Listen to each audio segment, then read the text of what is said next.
반정의 새벽.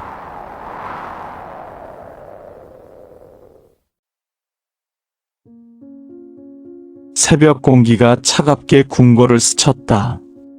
아직 해가 뜨지 않은 시각, 창덕궁의 마당 한가운데에 붉은 골룡포가 천천히 끌려 나오고 있었다. 그 옷을 입은 이는 조선 제10대 왕 연산군.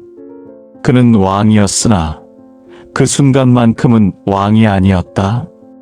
머릿속엔 공포인지 분노인지 허탈인지 알 수 없는 감정이 뒤섞였다. 전하 이제 물러나시옵소서. 그를 끌어내린 자들은 그의 신하들이었다.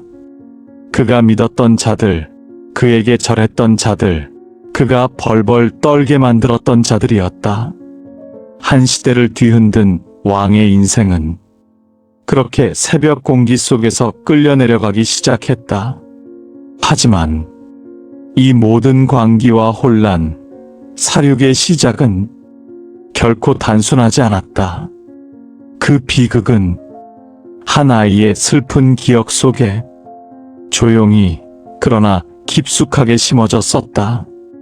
일부 패비 윤씨의 눈물 어린 연산군.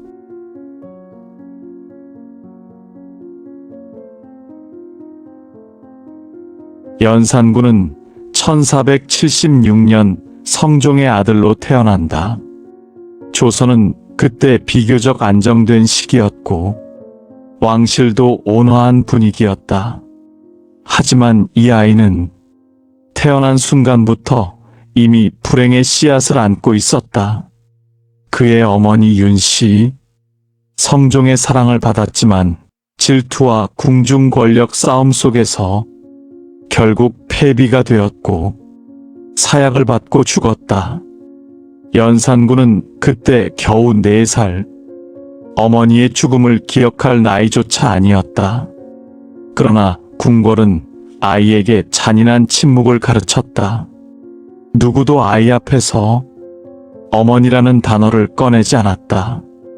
조금이라도 언급하려 하면 대비, 신하, 궁녀들이 떨리는 목소리로 말하곤 했다. 전하의 어머니 이야기는 금물이옵니다. 어린 연산군은 이해할 수 없었다. 왜? 내 어머니는 어디 계시지?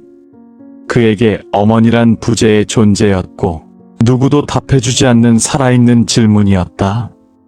아이의 마음엔 말할 수 없는 외로움과 알 수 없는 결핍이 조용히 자리 잡기 시작했다. 이것이 훗날 그의 삶을 뒤틀어 놓는 가장 큰 그림자가 된다. 2부 총명한 왕자, 어두운 금기. 연산군은 총명했다.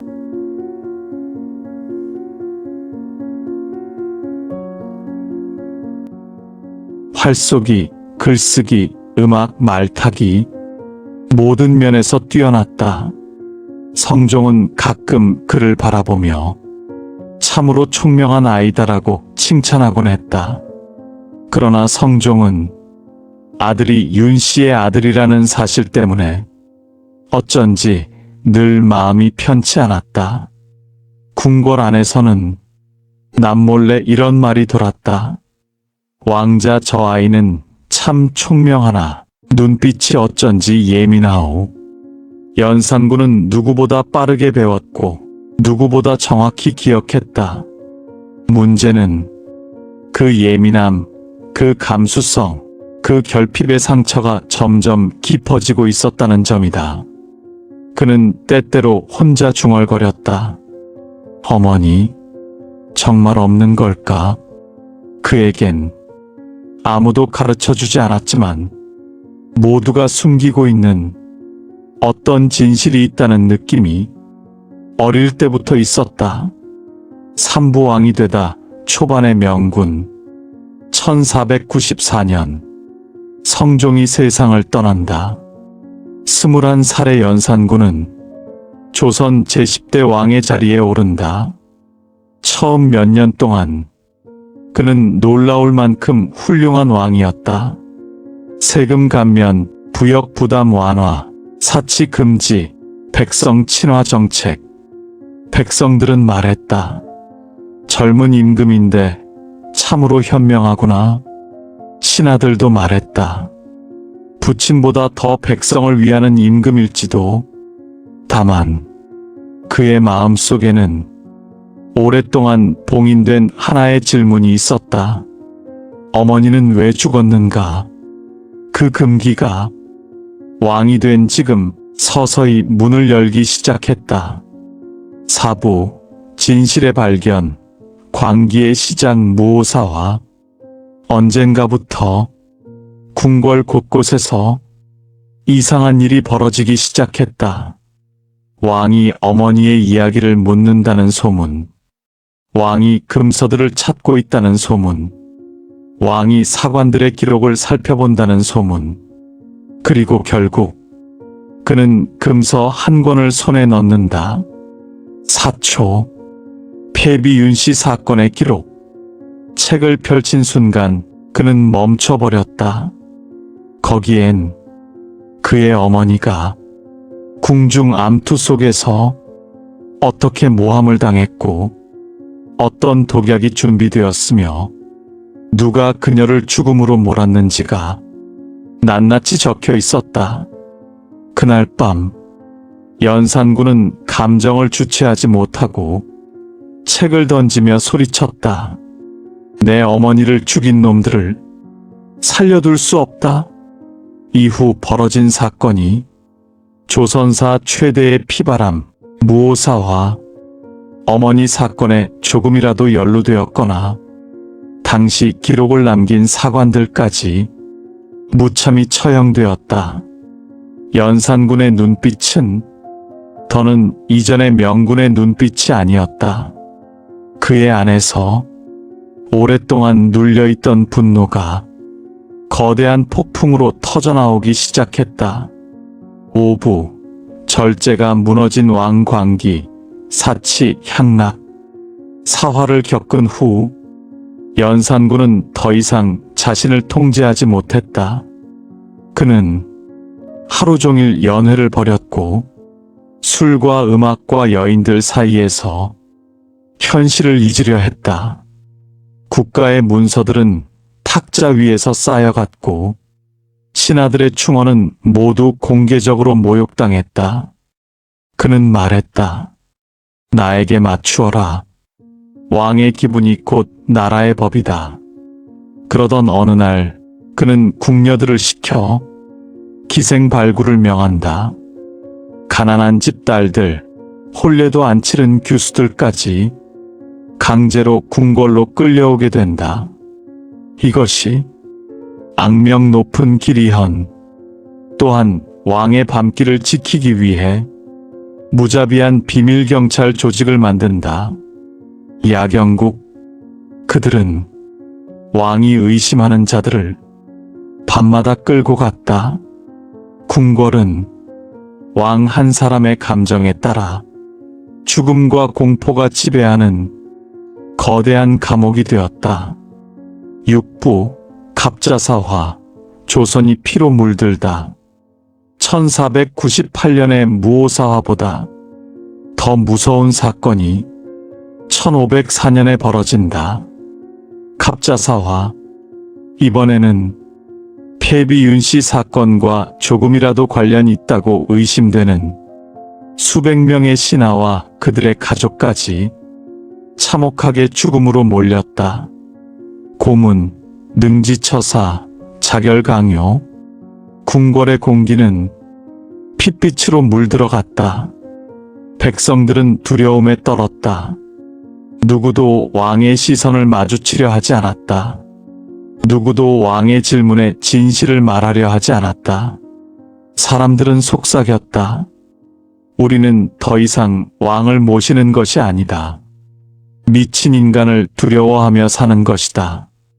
연산군의 광기는 정점에 도달했다. 7부, 반정의 새벽 끝의 시작.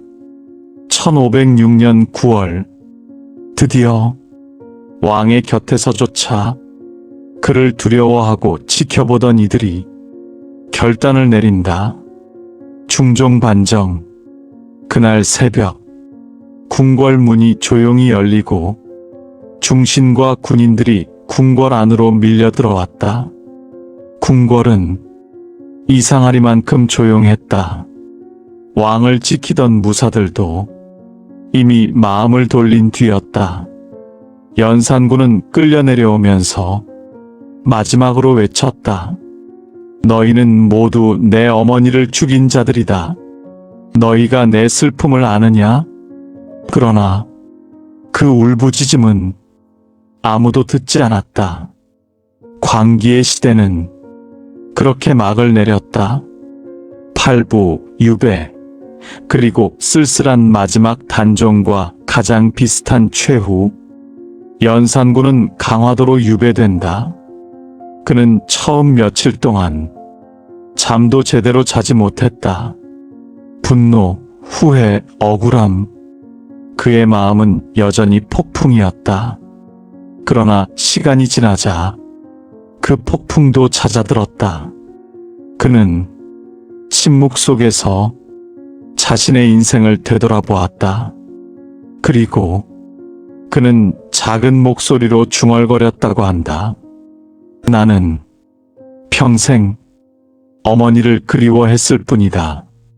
그 말이 진심인지 아닌지 우리는 알 수 없다. 하지만 그 안엔 한 인간의 상처가 배어 있었다. 연산군은 유배지에서 병을 얻어 쓸쓸히 생을 마친다. 왕의 무덤도 아닌 초라한 묘에 묻힌다. 왕으로서의 마지막조차 초라하고 쓸쓸했다. 에필로그, 폭군이라는 이름 뒤에 가려진 것. 우리는 연산군을 폭군이라고 배운다. 역사책에서는 그의 잔혹함과 광기만 말한다. 하지만 그 이면에는 어린 시절부터 시작된 지워지지 않는 상처가 있었다.